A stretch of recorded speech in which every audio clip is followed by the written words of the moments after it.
883-3951 today. JDAC. It's a choice worth making. Truman Talks Law on Great Day Live is sponsored by the Karl Truman Law Office.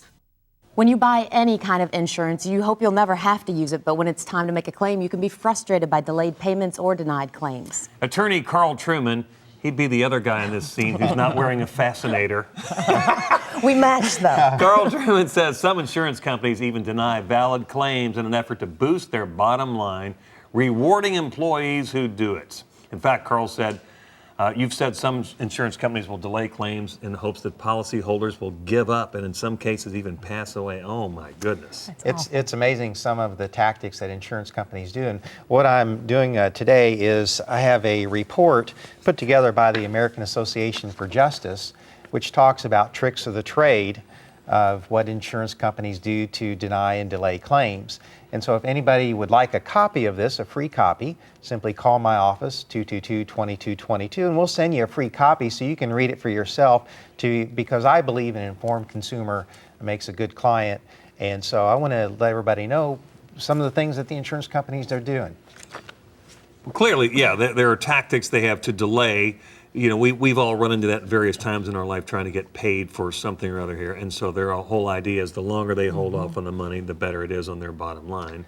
Well, it's amazing to read about how some insurance companies have actually given incentives to their employees to deny claims. How is this legal? I mean, this is stunning when you say that.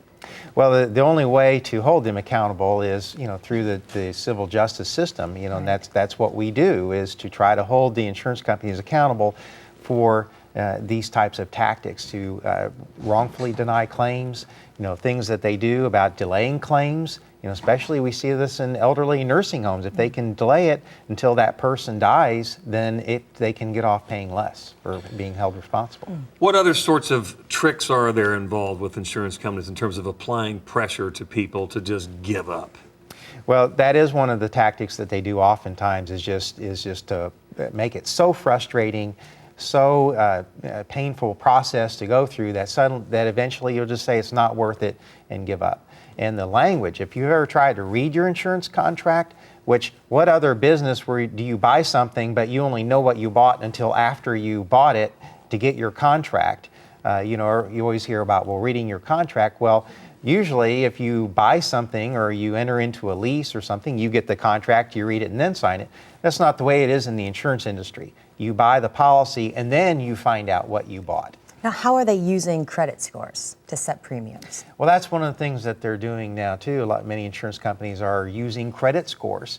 And what that can hurt is people that, particularly elderly people who pay cash, don't use credit, don't really have a credit score. And if you don't have a credit score, that's the same as having bad credit. So, people who don't really use credit can be penalized by higher premiums. And the critical issue here, of course, for everybody is they're trying to confuse you. They're trying to make everything as cumbersome as possible and using gobbledygook language that people, again, want to surrender eventually. Yes, and that's one of the frustrating things about trying to read your insurance policy is that what is given to you in one part of the policy is taken away in another part of the policy.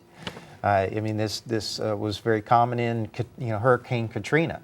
That there is an example that he even talks about in the publication here is that someone had hurricane coverage, but they were told they didn't need flood coverage.